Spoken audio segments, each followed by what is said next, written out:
Mohon perhatian, tekan tombol subscribe. Terima kasih atas perhatiannya. Suruh semua orang kritis. Kenapa harus kritis? Karena masa depan kita di sini. Karena perampokan itu betul-betul sedang terjadi.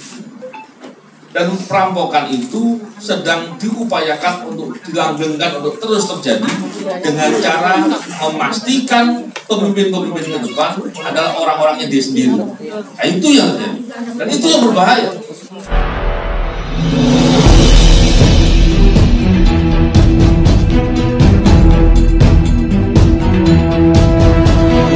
Saya Yasmin Muhammad, driver online Depok.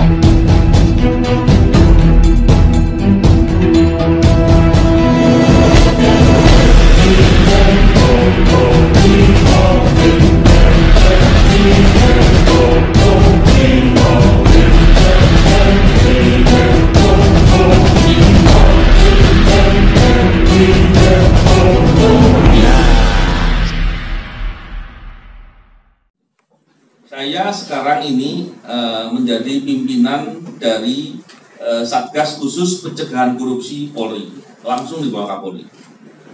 Di situ saya banyak melakukan penelitian, deteksi dan lain-lain untuk melihat praktek-praktek korupsi di beberapa bidang. Kita bisa melihat isu belakangan ini yang disampaikan oleh Pak Mahfud MD soal 349 triliun. Besar sekali ya. Tapi itu mestinya nggak seberapa. Ada lagi yang diteliti bisa jauh lebih besar dari itu. Kita bisa lihat tentang praktek ekspor dan impor kita. Praktek ekspor dan impor kita ini, itulah potret sebenarnya ekonomi Indonesia. Memahami ekonomi Indonesia, semua negara itu tentunya punya kepentingan untuk memajukan ekonomi dan produksi di negaranya masing-masing. Biasanya negara-negara itu akan berupaya dengan segala kebijakan yang dia punya untuk menguatkan sektor-sektor produksi sehingga bisa melakukan ekspor sebanyak mungkin. Dan perlu kita tahu bahwa untuk bisa produksi, ibu-ibu lah seumpama ada usaha UMKM. Pertama kali buka kan masih belajar kan. Pasti kalau bikin makanan masih perlu diperbaiki caranya biar lebih enak gitu ya. Rasanya biar lebih pas, lebih oke gitu ya. Itu efektivitas. Harus dibuat produksi yang seefektif mungkin. Efektif baik dari perspektif kuantitas maupun kualitas. Ketika itu yang dilakukan, maka pada dasarnya setiap produksi itu ada masa di mana dia belajar. Biasanya awal-awal. Kalaupun sebetulnya kalau mau dilihat dengan lebih jauh, semakin lama setiap perusahaan yang produksi itu pasti ada terus belajar memperbaiki soal efektivitas. Begitu juga dengan efisiensi. Bagaimana dia membuat seefisien mungkin sehingga bisa bersaing. Di beberapa negara, contohnya kita contohin negara besar, negara Cina gitu ya.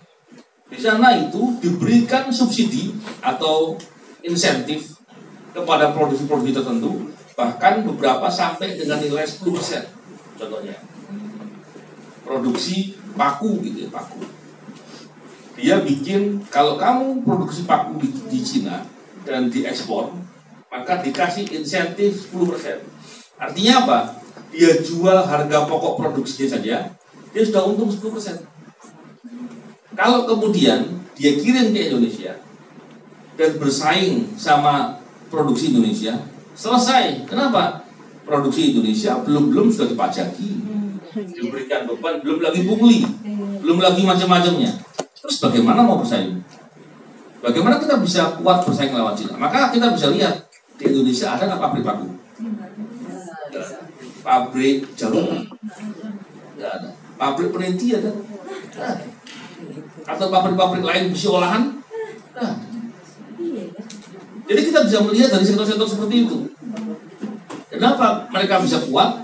Karena mereka diinsentif dan kemudian dibiarkan mereka berlatih untuk semakin kuat. Setelah dia kuat, efektivitas usahanya sudah optimal, efisiensinya sudah optimal, maka diberikan bersaing. Bersaing sama siapapun dia pasti kuat. Kita kasarnya kalau anak-anak itu belajar jalan nggak dititah, jalannya sendiri. Gimana? Bahkan anak-anak, mana mungkin anak bayi, anak baru umur 1 tahun belajar berjalan kasih ransel, pakai ransel, kan namanya nggak mungkin dulu jalan. Itulah kurang lebihnya. Kenapa? Karena belum sudah dibebani dan lain-lain. Ini yang terjadi, dan itu terjadi di banyak sektor. Kita bisa melihat beberapa waktu yang lalu kita baca di berita terkait dengan banyaknya PHK di perusahaan-perusahaan garment.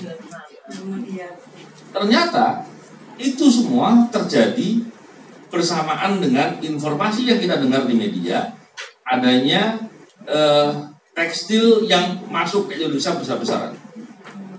Padahal sektor kepabeanan itu dioptimalkan bukan hanya terkait dengan bagaimana cara dia mendapatkan penerimaan buat negara. Tidak hanya itu, tapi juga menjaga kedaulatan.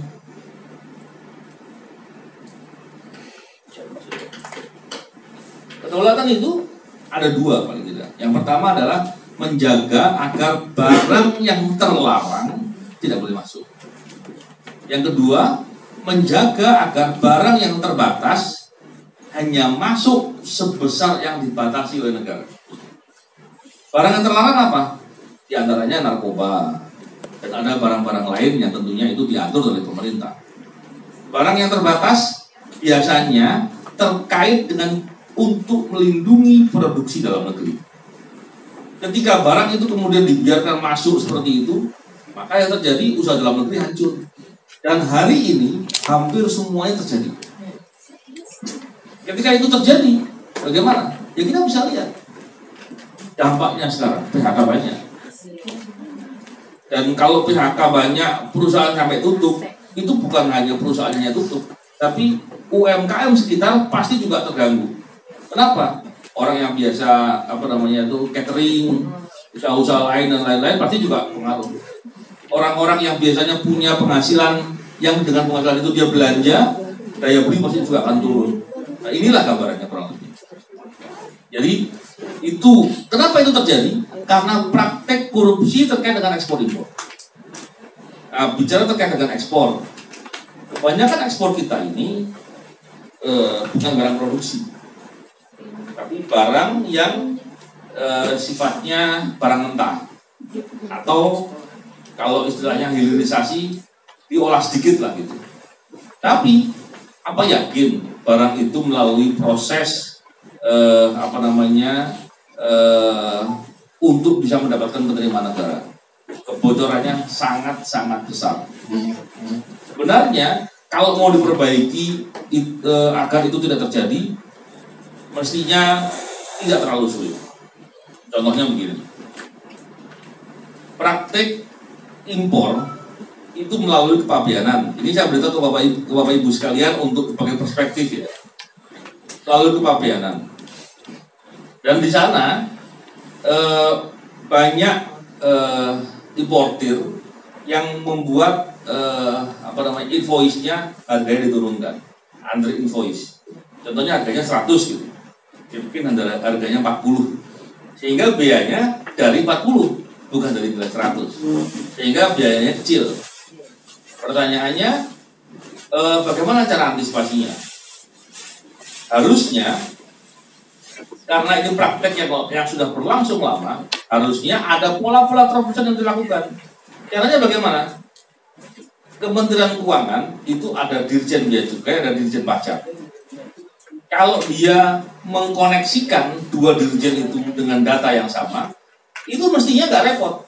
Seandainya invoice-nya dibikin ngarang, dari 100 dibikin 40, dan data itu ada data-data pajak. Maka ketika kemudian dia jual, kan nggak mungkin jual di bawah 100 kan, karena realnya dia bayar 100 gitu, realnya dia bayar. Maka ketika dia jual 120, pajaknya akan sangat besar karena dihitung dari nilai 40. Jadi dia mau bayar depan atau belakang gitu, kan gitu aja. Dan itu mestinya bisa dilakukan, tapi dilakukan enggak? Ya, ketika berpihak kepada kepentingan kepentingan negara, harusnya itu yang dilakukan. Apakah itu dilakukan terus dengan cuma-cuma? Ya pasti enggak lah. Gitu kan. Apakah itu ada suap? Diyakini iya. Gitu kan. Jadi gambarannya kurang lebih seperti itu. Jadi kalau kita melihat ternyata praktek-praktek itu terjadi sangat masif dan banyak sekali. Ketika kita bicara kepentingan negara, ada 3 kepentingan yang sangat mendasar bagi kepentingan masyarakat. Yang pertama adalah pangan, tadi beberapa saya jelaskan sekilas. Yang kedua adalah pendidikan, tadi Pak Abdullah juga telah menyampaikan beberapa hal. Yang ketiga, kesehatan. 3 hal ini yang merupakan kebutuhan dasar manusia. Dan untuk memenuhi 3 kebutuhan ini, berapapun dibayarlah kurang lebih. Artinya, secara nilai uang, ini nilai uang terbesar dari kebutuhan-kebutuhan lain. Tapi faktanya, tiga hal ini terjadi kapitalisasi, terjadi upaya industrialisasi. Kita tentunya ingat, atau besok kalau nggak salah, para tenaga kesehatan akan demo besar-besaran di Jakarta. Apa yang dia perjuangkan? Dia tidak hanya memperjuangkan terkait dengan masalah pribadinya dia. Saya melihat banyak pihak yang salah persepsi. Karena apa? Sama seperti dulu ketika KPK dilemahkan. Dilemahkannya mulainya dengan cara dibuat isu radikalisme, isu Taliban, dan isu ada pihak yang menguasai KPK. Dipimpin Pak Abdullah dan anak buahnya gitu kan. Karena foto Abdullah ada juga di situ. Jadi saya ada juga di situ. Isunya itu yang dibuat.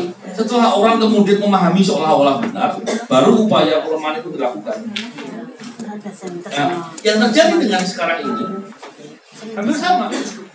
Dibuatlah bahwa dokter itu elitis, dokter itu mau cari menangnya sendiri. ID itu tukang ngumpulin duit. Jadi ketika ID dibikin beberapa tandingan-tandingan oleh pemerintah atau paling tidak orang-orang yang pro pemerintah gitu ya, maka dianggapnya memang wajar gitu. Padahal yang dilakukan oleh ID terlepas dari tentunya tidak mungkin orang nggak ada salah gitu ya.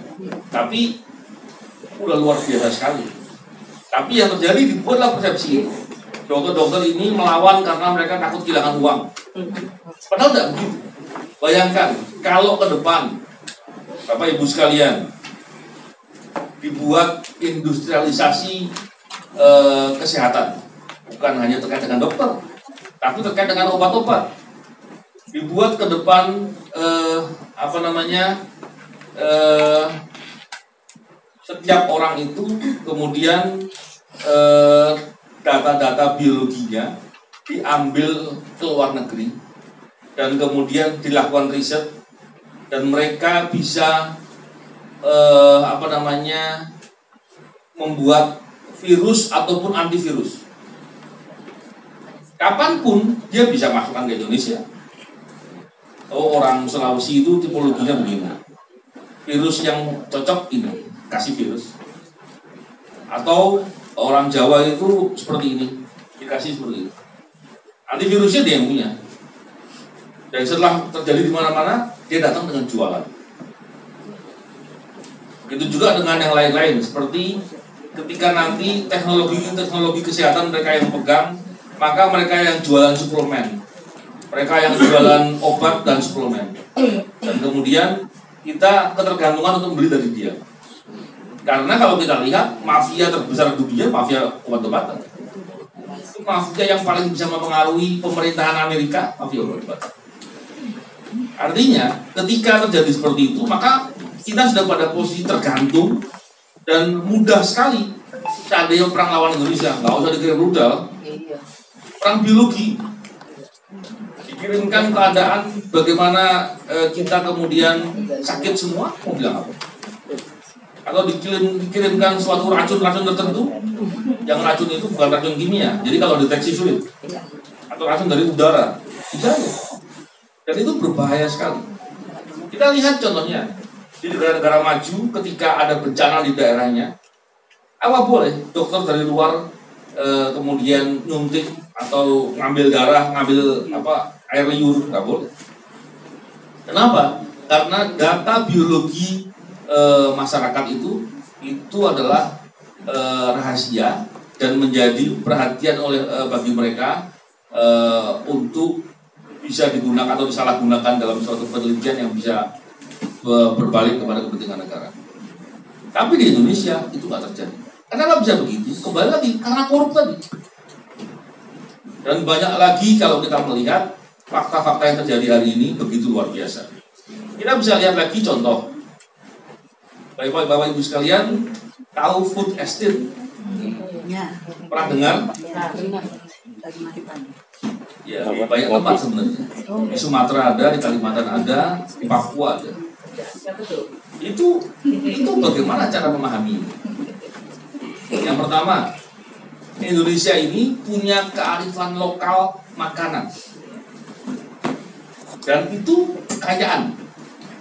Ketika kemudian justru malah diarahkan atau dimatikan, itu kerugian. Belum lagi Indonesia ini punya wilayah begitu luas. Kalau seandainya produksi bahan makanan itu diarahkan atau disentralisasi di satu daerah, berapa biaya logistiknya? Maka daripada itu kita impor aja. Dan ketika disentralisasi, itu tidak membuat petani-petani yang menyebar di semua daerah ini kemudian bisa mendapatkan keuntungan. Karena masing-masing punya karakteristik berbeda. Bahkan unsur tanahnya pun beda-beda. Jadi nggak mungkin satu daerah itu cocok ditanamin singkong. Di daerah lain bisa jadi enggak. Daerah lain, daerah tertentu cocok untuk tanam padi. Daerah lain mungkin enggak. Daerah lain bisa jadi sagu, jagung, dan banyak lagi yang lain. Ya, jadi ini bisa kita lihat sebagai bagaimana cara memandang negara untuk melihat kepentingan kita. Kalau kita lihat terkait dengan food estate ini, yang berhasil yang mana? Ada nggak Bapak Ibu sekalian? Yang berhasil yang mana? Ya pasti nggak ada yang berhasil. Udah berkali-kali dilakukan, nggak ada yang berhasil. Biaya yang keluar berapa? Pasti banyak. Nah inilah kalau kita lihat dari fakta-fakta itu semua. Belum lagi kalau kita lihat bansos, kita melihat dana desa dan lain-lain. Saya khawatir hal-hal ini justru dimanfaatkan secara politis. Kalau politis yang cerita Pak Abdul aja, karena saya nggak ahli. Bansos yang ditangani oleh KPK itu hanya suapnya. Jadi contohnya begini, kalau saya mengelola dana bansos, contohnya dana untuk diberikan dalam bentuk makanan atau natura, itu nilainya sekitar 115 triliun. Maka saya akan bisa atau berpeluang untuk main mata dengan distributor-distributor mana yang saya mau tunjuk. Dan distributor-distributor atau pedagang-pedagang atau pengusaha-pengusaha juga ingin mempengaruhi saya agar saya memberikan kuotanya kepada dia, dan dengan kuota itu maka dia bisa mendapatkan keuntungan dari pengelolaan itu. Kalau dia mempengaruhi saya agar saya tertarik dengan pengaruhnya dia, maka dia akan memberikan sejumlah uang kepada saya. Itulah yang terjadi terhadap Juliari Batubara, Menteri Sosial. Apa? Dia diberikan uang. Untuk apa? Untuk berbuat. Berbuatnya apa? Berbuat untuk memberikan kuota. Setelah kuota apa? Kontrak. Setelah kontrak apa? Pengadaan barang dan jasa. Kan itu. Maka apa mungkin pengusaha yang nyuap terus kemudian bekerja benar? Tidak mungkin.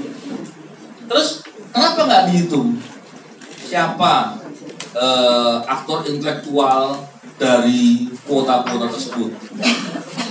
siapa yang mengambil keuntungan dari proyek bansos itu.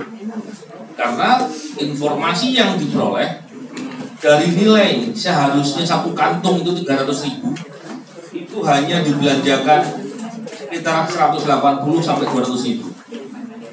Kalau dihitung-hitung berapa nilai kerugiannya? Belum lagi yang dalam bentuk bantuan-bantuan tunai. Makanya ada banyak yang menjelaskan bahwa nilai kerugiannya itu sebenarnya sampai 100 triliun. Bayangin. Dalam posisi seperti itu, betapa dahsyatnya negara sedang dalam bencana, masyarakat sedang kesusahan, uangnya dirampok. Nah, itulah yang terjadi. Dan bukan hanya itu. Kita lihat beberapa waktu yang lalu ada direktur utama perusahaan karya, namanya Waskita Karya, yang ditangkap oleh ditahan oleh Kejagung. Salah satunya disebutkan adanya proyek fiktif. Bayangin, proyek fiktif. Berapa nilainya? Ada yang tahu nilainya? Bapak Ibu? 2,5 triliun. 2,5 triliun fiktif. Bayangin. Itu baru yang fiktif. Belum lagi yang dibangunkan tapi nggak ada manfaat. Tadi yang saya katakan bisa jadi itu pinjaman yang ada maklar pinjamannya. Nilainya, wah. Dan apakah cuma itu? Ya nggak mungkin lah. Kalau ada satu itu yang seperti itu, pasti teman-teman juga banyak. Kenapa ada yang berani di hari begini, di masa pemberantasan korupsi sudah pernah berlangsung dengan sungguh-sungguh, masih berani fiktif dengan nilai sebesar itu? Ya karena tadi yang dibilang Pak Abdullah, karena KPK-nya sudah lemah dan penegak hukumnya sudah bermasalah. Belum lagi proyek BTS yang dibilang kerugian negara 8 triliun. Pertanyaannya, apa hanya menteri ini yang berbuat? Saya dapat informasi menteri itu hanya porsinya sedikit. Yang pihak lainnya banyak sekali. Kenapa pihak-pihak lain ini kemudian tidak mengusut? Logikanya begini, kalau ada pengadaan barang dan jasa dan ini kemudian ada kerugian keuangan negara, mungkin nggak yang berbuat hanya pejabat negaranya? Ya, swastanya tidak. Coba, kira-kira gimana? Seandainya nih ada pengadaan bangun gedung, ya nilai proyeknya karena gedung gede banget 8 triliun gitu, seandainya. Terus kemudian ternyata pejabatnya yang berbuat korupsi, dibilangnya kerugian negaranya 4 triliun seandainya, tapi swastanya enggak. Mungkin enggak? Enggak mungkin. Tapi itu yang terjadi sekarang. Nah, sekarang pertanyaannya, dari beberapa fenomena yang saya ceritakan, kalau saya cerita semua masih banyak. Nanti Bapak Ibu pusing. Ya. Bagaimana perang melawan korupsinya itu? Kan mau perang. Perangnya bukan ngambil pedang, bukan ambil panah. Tapi bagaimana kita mendorong agar banyak pihak yang mau kritis. Bapak Ibu punya anak, coba anak-anaknya disuruh kritis. Dulu lihat fenomena-fenomena yang ada. Kita punya keluarga-keluarga, punya rekan-rekan apa segala macam. Suruh semua orang kritis. Kenapa harus kritis? Karena masa depan kita di sini. Karena perampokan itu betul-betul sedang terjadi. Dan perampokan itu sedang diupayakan untuk dilanggengkan untuk terus terjadi dengan cara memastikan pemimpin-pemimpin ke depan adalah orang-orangnya dia sendiri. Nah, itu yang terjadi. Dan itu yang berbahaya.